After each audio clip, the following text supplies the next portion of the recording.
सबसे पहले डॉक्टर कटारिया से विनम्र अनुरोध है कि ये जो कीड़ा है ना सर, ये जिसको ओएसए कहते हैं, किसी ना किसी के दिमाग में तो कीड़ा आया होगा ना कि कुछ करा जाए। तो सर इसकी थॉट प्रोसेस कैसे शुरू हुई, कैसे आप लोगों ने इसकी शुरुआत करी, जरा इसके बारे में सबको बताएं। एक्चुअली मैं आपको बताऊं, जो नाम आप लोगों के जहन में आते रहे हैं पिछले कई साल से, doctor Kataria, doctor Aran, doctor Suri, doctor Harvansh Chopra and doctor Prashant Gupta वगैरह, लेकिन किसी ने भी उस नाम को आज तक हाईलाइट नहीं किया जो एक्चुअली में ही was the whistle blower, doctor Vipin Bhargava, 1968 batch. क्या बात है सर। उनकी मिसेज किंग जॉर्ज से करके आई थी, लखनऊ से। तो लखनऊ में actually there used to be old boys association, और उनकी एक बहुत बड़ी बिल्डिंग बनी हुई है ओल्ड बॉयज स्टेशन की लखनऊ में, जिसमें कोई बाहर से आता है तो वो ठहरता है, उसमें सर्वेंट टॉयलेट वगैरह सब, रिसेप्शन प्रॉपर है वहां पर। तो उस लेडी ने विपिन भार्गव से कहा कि भाई आप लोग यहाँ अपने यहाँ क्यों नहीं आप करते ओल्ड बॉयज स्टेशन शुरू। तो Vipin Bhargava came to me, उसने कहा कि डॉक्टर साहब ये आप ओल्ड बॉयज स्टेशन का यहाँ भी शुरू करो। तो मैंने कहा this is a very fantastic idea, और मैंने आइडिया स्प्रेड किया, अपने लोगों से बात की, एरन वगैरह से और 4 5 8 10 लोगों से। तो एक्चुअली में हमारी मिसेज की बैच में एक लड़की थी मधु अग्रवाल, तो वो ज़रा काफ़ी तेज़ बोलने वाली थी, तो उसके क्लास वालों उसे मधु टॉक्सिक कहते थे। तो एक्चुअली मेरी मिसेज की बैचमेट थी, तो वो पकड़ के मुझे एक दिन उसने हिलाया बहुत ज़ोर से। मुझे कह रही है ये बताओ यहाँ सिर्फ लड़के ही पढ़ते हैं क्या? What do you mean by old boys? लड़कियाँ नहीं पढ़ती इस कॉलेज में?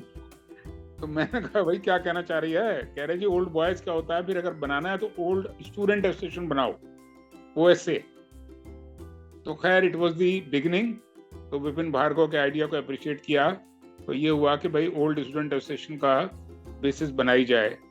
तो मैं आप लोगों को ये बताना चाह रहा था कि क्या होता था, जब फर्स्ट ईयर एमबीबीएस में हम लोग आते थे तो 50 रुपए सिक्योरिटी जमा की जाती थी हर स्टूडेंट से, और अगर आप प्रिंसिपल ऑफिस में 50 रुपए जमा कर दो, it was of no use. That 50 rupees use to be deposited in post office.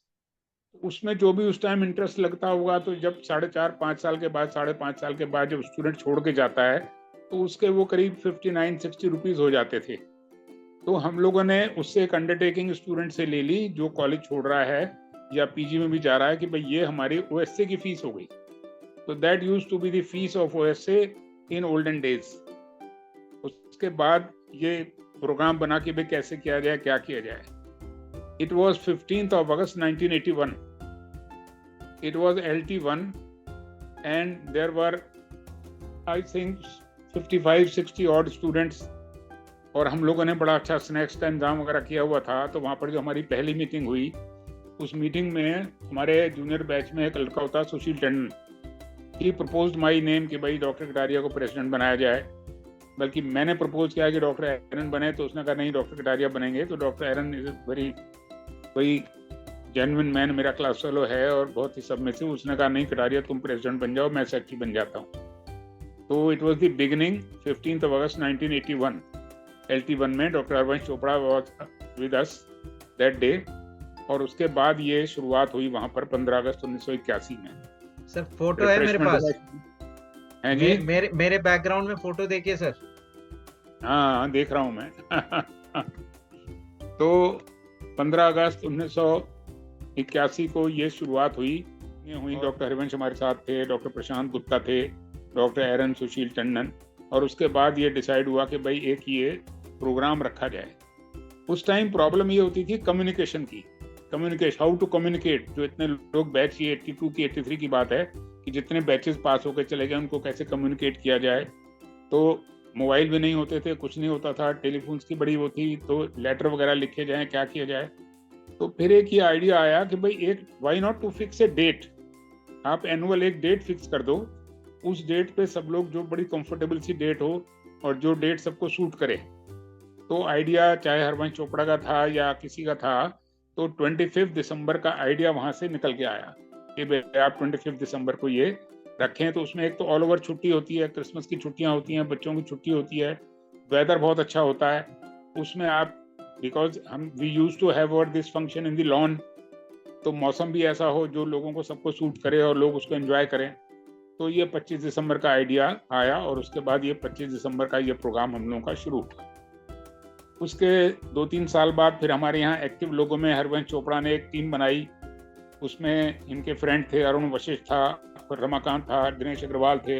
ये लोग 4-5-6 लोग जो थे जिन्होंने अपना शुरू किया इस काम को, और अच्छी तरह it was very good function used. सारे इंडिया में देखिए कहीं भी किसी मेडिकल कॉलेज में ऐसा कोई फंक्शन नहीं होता जिसमें right from first year to till date लोग आए। अदरवाइज जो ओएसए के फंक्शंस लोगों के होते हैं मेडिकल कॉलेजेस में, वो सिर्फ उसी बैच के होते हैं। जो एक बैच होता है जो होता है उसी बैच के लोग आते हैं और वो दे सेलिब्रेट द फंक्शन। हमारे यहाँ डे 1 से right from the very beginning start, जो भी पास होके गया है इंटर्नशिप से लेकर के जिस टिल डेट, तो वो सारे स्टूडेंट्स आने लगे। एवरी ईयर कंपटीशन बढ़ता गया। क्या हुआ कि 89 में एक बार और एक बार 1992 में रॉयट्स हुए मेरठ में, बहुत जबरदस्त रॉयट्स हुए, तो इट वाज डिसकंटिन्यूड। फिर भी ये हुआ कि भाई जो लोग बाहर से आ जाते हैं, क्योंकि कम्युनिकेशन तो हुआ नहीं, 25 दिसंबर डेट फिक्स है, जो लोग आ जाएंगे। तो फिर we had a lunch meeting in Volga restaurant. जितने भी लोग बाहर से आए, वैसे कम आए थे क्योंकि रॉयट्स हो रहे थे, लोगों को पता था, तो we had a lunch meeting in Volga restaurant. तो ये हुआ। कुछ दिनों के बाद लोगों को ये हुआ कि भाई किसी ने ये सजेशन किया। कुछ लोग तो देखिए, मैं आपको बताऊं, सच्ची बात होती है, क्या होता है कि लोग ये कहते हैं, अरे भाई ये 5-7 लोग हैं, यही सब करते रहते हैं, अपने हिसाब से करते रहते हैं, अपनी मर्जी से करते रहते हैं, मोनोपोली है, लाइक दिस, यू नो, लोग बोलते हैं। तो किसी ने कहा जी फंक्शन शाम को होना चाहिए, किसी ने कहा जी रात को होना चाहिए, कोई कहने लगा जी 2 दिन का करो, ये ऐसे करो वैसे करो।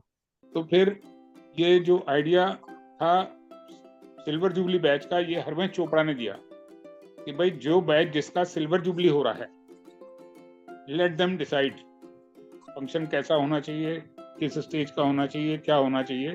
तो दिस आइडिया केम, और उसके बाद ये फंक्शन हम लोगों का सिल्वर जुबली वाले बैच ने, क्योंकि उनको तो मिलना ही होता था, तो वो पिछली इवनिंग में मिलते थे 24 को किसी भी होटल में, कहीं भी किसी के घर, जैसे अगर कम गैदरिंग है और ज्यादा है।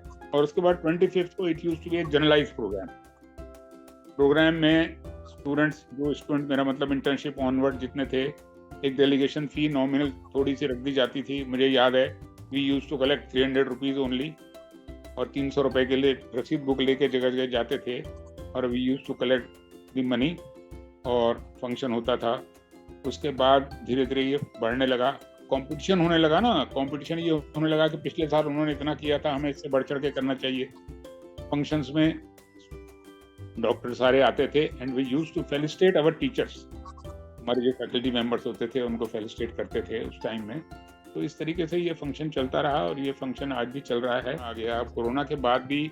उसके बाद कोरोना के बाद क्या हुआ है कि 96 बैच ने किया, तो उन्होंने बिग बाइट में अपना फंक्शन सिर्फ अपने ही बैच के लोगों का, क्योंकि ज्यादा लोग आ नहीं पा रहे थे, उन्होंने पहले मीटिंग की थी। दैट मीटिंग, बिकॉज 96 में मेरे बच्चे हैं, तो वो मीटिंग मेरे घर पे ही हुई थी, बल्कि फरवरी में मीटिंग हुई थी घर पे, सब कुछ डिसाइड हो गया। लेकिन मार्च में फिर कोरोना आ गया, तो फिर उन्होंने कोशिश की जितना भी कम्युनिकेट कर सके, तो उनके अपने बैच के 50 लोग बिग बाइट में आ गए थे अरेंज देयर फंक्शन, और उसके बाद उनका हो गया। उसके बाद 97 के बैच का भी फंक्शन, ओएसए का जो 97 का लास्ट ईयर फंक्शन हुआ है, वो भी गढ़ रोड पे एक रिसोर्ट में हुआ, मेडिकल कॉलेज में फंक्शन नहीं हुआ, बट वो फैंटास्टिक फंक्शन। 97 बैच वालों ने बहुत ही अच्छा फंक्शन किया। डॉक्टर सुमित उपाध्याय और अमित त्यागी वगैरह, they were the organisers. It was a very nice function, and now I wish कि आप लोगों का भी फंक्शन बहुत बढ़िया हो, बहुत शानदार फंक्शन हो। बिल्कुल सर, कॉलेज में आ गया है फंक्शन। अगर आपको, मुझे पता नहीं कि आपको पता है कि नहीं पता है, 98 बैच जो है इसको कॉलेज में वापस लेके आया है। तो इस बार कॉलेज में होगा फंक्शन वापस लॉन में। वेरी गुड, बहुत बढ़िया है। फंक्शन में क्या होता था, अब फंक्शन भी लोगों ने काफी बड़े स्टेज पे करना शुरू कर दिया, आर्टिस्ट बुलाने लगे, सेलिब्रिटीज आने लगी, डांस होने लगे, ये होने लगे। खैर फंक्शन बड़े अच्छे सिंगर्स वगैरह नेशनल लेवल के आने लगे। बड़ी मजेदार हिस्ट्री रही है ओएसए फॉर्म होने की और उसके प्रोग्रेस करने की सर। वो स्क्रीन पे जो दिग्गज हैं अभी, ये जो है इन्होंने शेप दिया है इस ओएसए को।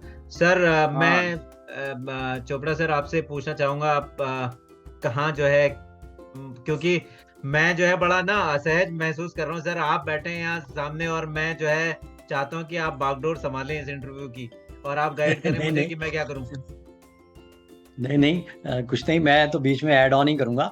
देखो, जब डॉक्टर कटारिया जैसे बता रहे थे ना कि एक टाइम आ गया था कि रॉयट्स हुए और फिर वो बोलगा में चला गया, तो उसके बाद फिर टीम बनाई हम लोगों ने, और हम लोगों ने 3 साल तक उस टीम ने ओसा ऑर्गेनाइज किया। और उसके बाद डॉक्टर कटारिया के घर पे ही ये डिसीजन हुआ था, मुझे याद है कि भाई ये हम नहीं कर पाएंगे, क्योंकि 3-4 लोग थे, हम कहाँ बरेली से लेके देहरादून तक हर साल जाना, लोगों से पैसे इकट्ठे करना और फिर फंक्शन करना। और उस वक्त फंक्शन करना ही नहीं होता था, क्योंकि फंक्शन ऑर्गेनाइज भी करना, फंक्शन को मेंटर भी करना, फिर फंक्शन को कंडक्ट भी करना, क्योंकि हमारे टाइम में आर्टिस्ट वगैरह नहीं आते थे कोई भी, तो वो सारा, और तंबोला खिलाते थे, कॉलेज के लोगों से ही पार्टिसिपेशन भी कराते थे, पुराने लोग जितने आते थे उनसे गाने गवाते थे, है ना। डीजे वीजे भी बाद में आया, फिर लकी डिप्स का भी कंसेप्ट शुरू हुआ। तो डॉक्टर कटारिया के घर पे ही जो है वो सिल्वर जुबली का कंसेप्ट शुरू हुआ। ऐसा नहीं है, बहुत सारी ऑब्स्टिकल्स भी आई जब ये हम लोग शुरुआत कर रहे थे, तो हमारे पास कुछ भी नहीं था, ना कोई बैंक अकाउंट था, ना कोई कॉन्स्टिट्यूशन था। तो हम 3 लोगों ने मिलकर फिर से नया कॉन्स्टिट्यूशन बनाया, नया बैंक अकाउंट खोला, तब जाके हम कहीं इसको कर पाए, और फिर सिल्वर जुबली बैच का हुआ। और जब सिल्वर जुबली बैच का हुआ तो मतलब उसमें भी इतना आसान नहीं था शुरुआत में, बहुत सारी कठिनाइयां थी उसमें भी। एक बैच ने तो मना ही कर दिया, सिल्वर जुबली बैच ने, जिसमें सबसे बड़े बड़े, मतलब मैं नाम नहीं ले सकता, इतने बड़े बड़े धुरंधर थे उस बैच के अंदर कि वो चाहते तो अकेले अपने बलबूते पे फंक्शन करा सकते थे, लेकिन सबने मना कर दिया कि हम कुछ नहीं करेंगे। And I still remember time कि जब मैं अपने अर्बन हेल्थ सेंटर से 12:30-1 बजे उठता था और उस बैच की 3 लड़कियों के साथ गाड़ी में उनको बिठाता था और शहर के सारे डॉक्टरों के पास जाता था ओसा का पैसा इकट्ठा करने। तो बड़ी कठिनाइयां बहुत हुई, लेकिन ये स्ट्रैटेजी हमारी जो सिल्वर जुबली बैच की थी ये चलती रही। और इसमें अभी भी बहुत सारी दिक्कतें हैं। डॉक्टर कटारिया से पूछते हैं, सर आपको क्या लगता है कि क्या स्केल इसका बहुत ज़्यादा बढ़ गया है, कुछ इसमें हमें मॉडिफाई करना चाहिए, कुछ कम करना चाहिए, या आपको क्या ऐसा लगता है कि कुछ और करना चाहिए ओल्ड स्टूडेंट्स की तरफ से कॉलेज के प्रति भी? नहीं डॉक्टर साहब, देखिए कॉलेज के प्रति तो स्टूडेंट्स हमेशा करते रहे हैं। एक तो थोड़ा कंपल्शन था, पहले तो एक बार डॉक्टर हमारे प्रिंसिपल जो भी थे उन्होंने ये कह दिया कि भाई आप ये जो लॉन वॉन खराब करते हो इसकी मेंटेनेंस के लिए हमें आप पैसा दो। तो we use to give them 25,000 rupees कि भाई आपके लॉन की मेंटेनेंस का इसका उसका खर्चा है। या उसके बाद वो ये भी कह देते हैं कि भाई आप कॉलेज के लिए कुछ करिए। तो कॉलेज में भी आपको पता ही है कि भाई कहीं कुछ एसी लगवा दिए, कहीं वाटर कूलर लगवा दिया। बाकी ये है कि अब जब से ये सिल्वर जुबली वाले कर रहे हैं, ये कंपटीशन वाली जो फीलिंग आ गई थी ना, उससे खर्चा ज्यादा होने लगा था। वो भी एक्चुअली क्या होता है, जैसे जो सिल्वर जुबली बैच के लोग हैं जैसे बैठते हैं, तो कोई कहता था जी इसमें ड्रिंक्स में ये होना चाहिए, कोई कहता ड्रिंक बहुत अच्छी होनी चाहिए, कोई कह रहा जी खाने का कॉन्ट्रैक्ट इसको दो उसको दो, लाइक दैट। तो मतलब वो कंपटीशन की एक फीलिंग आ गई। फिर सेलिब्रिटीज को बुलाने लगे, सिंगर्स आने लगे एक बार ना कि भाई आप पहले एक तो बजट बनाइए, भाई बजट के हिसाब से चलेंगे ना। उसमें यह है कि आपको सब अपने वो बनाने पड़ेंगे कि कौन ऑर्गेनाइज सेक्रेटरी है, कौन फाइनेंस देखेगा, कौन कैटरिंग देखेगा, कौन क्या देखेगा। तो काफी प्रॉब्लमेटिक काम था, कोई आसान काम नहीं था। एंड आपको मालूम है, मैंने आपको जैसे पहले बताया कि इंडिया के किसी भी कॉलेज में सारे लोगों का, सारे डॉक्टर्स का, राइट फ्रॉम 71 से लेकर के आगे तक, 71 में पहला बैच निकला है हमारा, उससे लेके आगे तक इतना बड़ा फंक्शन कभी कहीं नहीं होता है। सबके यहाँ सिर्फ सेम अपना ही बैच का होता है, चाहे 40th हो, चाहे 45th हो, चाहे 50th हो, अपने ही बैच का होता है। तो it used to be very big function, और उसमें ये सब हुआ।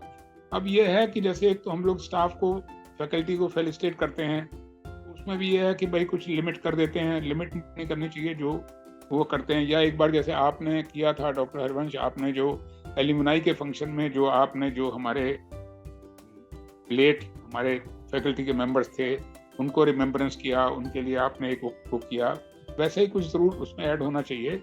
और यूनिवर्सिटी में जब आप टॉप करते हैं, वो करते हैं, जब कन्वोकेशन होता है उसमें आपको फेलिसिटेट किया जाता है, वैसे ही अपने यहाँ के डॉक्टर्स को फेलिसिटेट करना चाहिए। फेलिसिटेट ऐसे करना चाहिए डॉक्टर साहब, मेरा मतलब कहने का ये है कि जो अदरवाइज सोशल फील्ड में जो लोग हैं, सोशल फील्ड में जैसे लोग हैं, जैसे हमारी डॉक्टर कानन त्यागी हैं, वो एक अपना वो चला रही हैं, एनजीओ चला रही हैं, उससे कितने लोगों को वो हो रहा है। हमारे डॉक्टर अनिल बंसल हैं, वो एक अपना स्कूल चला रहे हैं दिशा का। तो जो भी सोशल फील्ड में जो लोग भी इतना काम कर रहे हैं उनको आपको यू मस्ट फेलिसिटेट देम, इनको जरूर ऐसा करना चाहिए फैकल्टी के साथ। हमने इनफैक्ट सर सॉरी, हमने जी। सर इनफैक्ट हमने एक सेक्शन बनाया अपने इस ई ब्लास्ट के फोरम में, जो मीडिया इसमें जो है ब्लास्ट फॉरवर्ड करके सेक्शन है, जिसमें जो भी लोग सोसाइटी के लिए काम कर रहे हैं उनके वीडियोस या जो भी चीजें हम डाल सकते हैं उसमें, वो चीज हम लोग कर रहे हैं। बिल्कुल करनी चाहिए, बिल्कुल करनी चाहिए। 97 वालों ने भी कोशिश की है, उन्होंने भी कुछ वो किया था। जी। तो मैं चाह रहा था कि जैसे इन लोगों को आप बुला के फेलिसिटेट करें वहाँ पे, और कॉलेज में अगर फंक्शन होता है तो इससे बढ़िया तो बात ही नहीं, बिकॉज एल्मा मीटर की तो अपनी इम्पोर्टेंस है।